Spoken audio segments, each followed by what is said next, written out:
Hello, my name is Mariana, and today this is a reading for Aries. So, Aries, as usual, I'm doing a reading with my own tarot decks. The cards that you see are from this deck.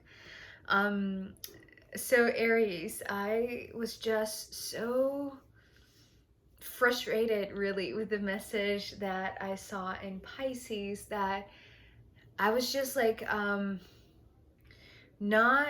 Uh, I was not satisfied with not understanding it. And so I sat down again to pull cards to just to see if there was something else that could complement, continue, explain, or just, be this continuation really of the Pisces reading. And here it is, boom, straight away for you, Aries. So I don't know if Aries and Pisces are really connected. If you are Aries are dealing with a Pisces and Pisces are dealing with an Aries. But I feel like you, Aries, are embodying a similar energy to Pisces.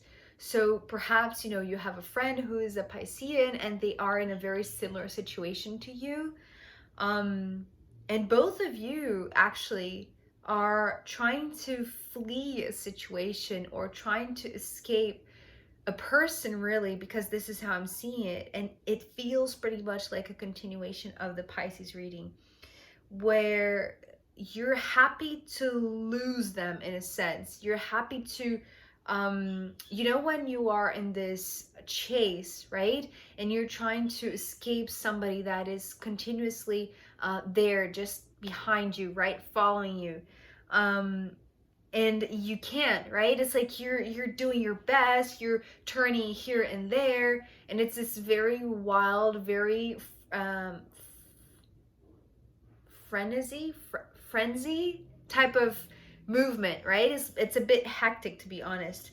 But this is something that you are experiencing in your mind very vividly, right? As in, like, this very active pursuit of this one. And the moment, because we're starting with the Nine of Swords, the moment that you look back and you see that you've lost them, right? It's like you're like, yes, I did it. But Aries, I feel like there's something about your world changing because there is this one that you thought you made it, you were able to lose sight of them, or like make them lose you in a sense, but your world is being changed by them, even though you are not wanting to admit it. And it's interesting because that's the similarity to Pisces. Pisces was in a bit of a denial, really. And I feel like you're coming, well, it's interesting because the way that you're presenting here is with the same card that Pisces showed up in the extended, which is this King of Pentacles, and it was taking on this stubborn character, right? It's like standing the ground, but very inflexible, very rigid. So, but before we get to the King of Pentacles, so this Nine of Swords with the World card was showing me this kind of race that was, coming from the Pisces reading, that it's like dealing with your own demons, dealing with your own lane of troubles and struggles and whatever. It's like you deal well with your own stuff, with your own issues. It's like you have control in a sense over your world, right? Because you know exactly where your triggers are. And so I'm just saying that because for the Pisces reading, the card that was showing me this chase was the Ten of Swords, right? So they had somebody really close by, on their back, that was creating this sense of urgency to escape, right? To steer their direction. But for you, Aries, the Nine of Swords is giving you this sense of relief. It's like, oh yeah, my secrets, my issues, my problems are safe with me, right? It's almost like I'm seeing that for you, there is some sort of concern about having your own triggers discovered by this one who you have been trying to escape from, right? And that is like you gaining control over your world. But the fascinating thing about this world card is that, you know, it was showing me this huge eyeball. And I feel like the moment that you look back and you have this, you know, it's like this very proud sensation of accomplishing some huge thing, right? Of escaping somebody, right? Or losing track of them, right? It's like you lost them and you're happy about that, even though it's almost like now you're left with your own issues and there's nobody there to poke at you in a sense, right? Or to see your vulnerable spots. So it's like you're in control of your life, you're in control of your world. But at the same time, straight away, when you look forward again, here they are. The Queen of Cups. That was exactly the card that was, you know, for Pisces, they were interpreting it as their tower moment. And I feel like there is this blending here of, you know, what's behind your world, what is behind the Pisces tower, that is this one here that feels very serene and very it's like they don't have any evil intentions, right? Or, you know, even second intentions. It's like they are just being there. I don't know how to explain their energy. It's so pure, it's so innocent, but also so big, right? It's the Queen of Cups. So it's almost like perhaps they know exactly how they feel about you, even though you're trying to flee, you're trying to escape. But thinking that you finally lost them, that now you're left on your own world where you're in control of your own issues, your own fears, your own triggers, your own secrets in a sense, right? But the way that they come through, like straight away looking you in the eye, this world card, even though you thought that when you looked backwards and they weren't there, that you won in a sense this race. It's like the moment that you turn your face back to see how you are in control of your world, Aries, it's like it's their eyes that it's like looking through, like through your soul, right? It's like piercing through your soul. It's like they are seeing beyond the control of your world. It's like no matter how much you are in control of your world, you are being seen by them. They feel you, they see you, they know exactly how they feel towards you. And because you are in this very straightforward path, right? It's like you're not afraid to face your fears. And it's interesting because now it's reminding me of the Aquarius reading that was talking about gliding over their fears. And I feel like this is your feeling as well, Aries. It's like you know how to face your own fears, you know how to deal with your own problems, but you know how to, it's like you are in control when you are in that situation by yourself, right? The moment that there is somebody there sneaking up on you, really, and it's like seeing beyond the fences, seeing beyond the external structure, right? It becomes like, it's like you become completely exposed, really. You are seen. It's like your troubles, your triggers are seen, and it is quite uncomfortable because you're showing up here as the Queen of Swords. It's like, but how did they do that? How did they show up in front of me if I, you know, I did everything that I could to lose them, right? And it's a little bit funny because it's like they're so uh, they're so pure and they're so aware of how they feel towards you that they are finding funny that you that you didn't see them coming, right? It's almost like you were so lost perhaps in your own thoughts, right? In your own strategies to flee, to escape, that you didn't realize that they were standing in front of you, that they were just right there, right? Um, so it's like you're saying to them, but I did what I thought was right, right? And what they're saying is that that's okay, Aries. It's really not big of a deal. It's like, I don't mind if you're trying to escape, if you're trying to hide your things, your, you know, your troubles, your secrets, you know, in this world of yours that feels very protected, right? It feels like a cage. It's almost like caging in your own issues so that somebody that maybe really loves you, and you know, maybe you want to keep this facade of being the rational one, being the decision maker is what I just heard. It's like being the one who decides what you do, where you go, what, you know, it's like being the decision maker of your life, but in a way that is undisturbed, because you know, maybe most of your decisions are based on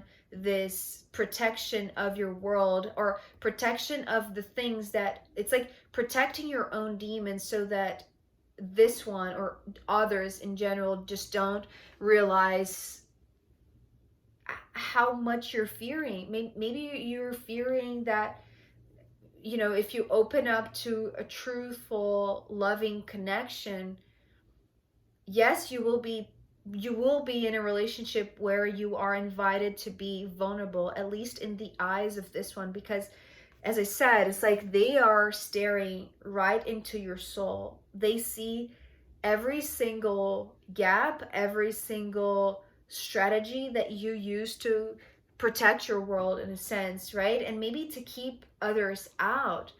So it's like you have a list of excuses, right? But with the 6 of Swords, it's like your intention is to keep on going. Your intention is to just um it's like you don't have time to talk is what I'm hearing. It's like you don't have time to talk. It's like, if you want to catch up with me, come with me. I'm not going to stop to talk to you, right? But because as I said, it's like you, perhaps they were trying to make you stop, and you were just, you know, you were just charging forward, and you know, glad that that strategy held them up, you know, for some time. But straight away when they appear again in front of you, it's like there is no way of escaping them, really, because they know how they feel about you, even though you're trying to be completely rational and logical about this. um and so the 6 of Swords is like they're just jumping in. They're just, you know, it's like they are picking up the pace. They are literally standing beside you and walking alongside you. And that's the thing. It's like, if your condition in a sense is like, okay, if you want, join me because I'm not going to stop, they're saying, yes, I'll happily join you. I am glad to be beside you. It's like, it's everything that I wanted. Actually, this is actually what I wanted. And perhaps you weren't even, you know, giving them the space or the time to say that to you. But now that you're seeing that there is no way around them, it's like they are there and they want to walk beside you. It's like you're surrendering. It's like it's almost like you're allowing them to accompany you, right? It's like I'm seeing, you know, you walking very fast on the sidewalk, and, you know, looking backwards to see if they are there. And the moment that you see that they're not, it's like you're relieved. But then the moment that you turn forward, it's like that there they are. And they create this kind of like, but how did you appear in front of me if I lost you, right? And then they're saying, but, and you're saying like, I won't stop, I have to go, I have to keep on moving. So if you want to join me, you're free to do so. but it's like you're being very, very cold. It's like you're being very direct, very, very objective, right? It's like the opposite of how they are showing up. They're being very receptive, which is also something that was coming up in the Pisces reading. They're very loving, they're very caring, they're very sweet, right? And generous. And it's like they're just, with this big smile, open to you, looking into your soul, piercing through your soul, and seeing that you are just with this huge list of excuses, and almost like trying to pick up the pace so that so that you lose them again, perhaps. But that's the thing. It's like for you, that is standing your ground. That is making sure that your boundaries are very firm, are very safe, right? Because here the King of Pentacles coming next, even though they are very happy to say, yes, joining you is exactly what I wanted. I just wanted to accompany you in this journey. And if this is like, if you're accepting now, I'll just happily, join you and pick up the pace with you and, just stand beside you. And it's almost like this King of Pentacles is saying, but it's almost like I'm seeing you like a very, not angry per se. I don't feel like it's that dramatic, but it's almost like, but how can I make this person see that, I wish to be on my own? Because it's almost like they are so pure, they are so innocent, and also it's almost like they want to be near you. Really, that's all that I'm seeing here from this Queen of Cups. And this Queen of Swords and this King of Pentacles, which is you, it's almost like you're trying to create excuses, but also like stand your ground. It's like make clear to the Queen of Cups what are your boundaries. It's like it's okay that they are there beside you because you're not going to slow down.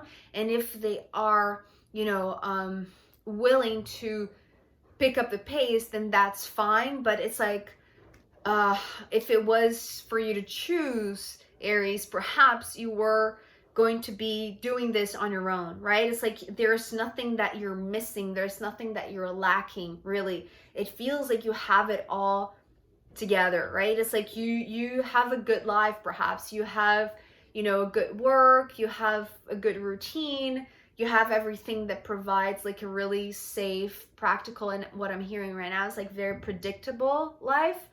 But so that's the thing. It's like in your very predictable life, the universe wants to present you with it's like a type of new way of perceiving your own world, where if you surrender to this one to accompany you, right? It's like they're going to show you your own world with a different set of eyes, because they have this beautiful, it's like this heartfelt perspective that is very different than yours. Yours is very objective. It's like it's very focused. They have a more like a broader perspective that is just based on love. And I feel like because you're coming through as this King of Pentacles and the Magician is following, it's like it's like your reality is maybe dictated by predictable things. Your world is made of things that are expected, perhaps, and as I said, it's like maybe you expect always to deal with your own things by yourself, right? So you weren't expecting that the universe would send you this magical, beautiful being, which is represented by the Queen of Cups, to accompany you along the way. And what the guidance is here, really, Aries, is that if you surrender, instead of creating these boundaries that are creating, this distance from them, or it's like, preventing them from getting closer and closer, it's like, let them accompany you. Let their presence it's interesting. It's not what I was going to say, but it's what I'm hearing. Let their presence be known to your mind, because it's like you have been dealing with your own stuff maybe for so long that you don't know how it feels to have somebody as willing to join you, and as that's the thing. Okay, so that's a word, thank you. Selfless. They're so selfless that you don't know how to deal with them. You don't know how to have them join you, right? So it's almost like you're testing them out to see if they're going to stick with you on this path. And I feel like that's the part that you're not predicting. That's the part that the universe is bringing you, the magic, the unseen, hidden magic that in your predictable life, in your expected reality to deal with these things on your own, you would never have thought that there would be somebody willing to join you, willing to accompany you. And that's the thing. It's like, allow things to be unpredictable. That's what this magician is saying. It's like, be happy, be open to the magic, be happy to see the magic unfold in front of your eyes, the same way that they are surprising you by showing up right in front of you the very moment that you thought that you had lost them, right? So Aries, the magic is here. It's just that is very unpredictable, is very surprising, right? So allow yourself to be surprised by having somebody accompany you on this leg of the journey, right? I don't feel like it's, it's not something that it's like it's going to determine your entire life, but for certain it will show you a new perspective and a more loving, selfless way of seeing your own world, right? Yeah, so that's it really. I am going to pull more cards for you, Aries, and also the astrological runes in the extended reading. So if you want to join me there, I'll be very happy to see you. You can find the link down below. If not, I'll see you next time. Okay, bye.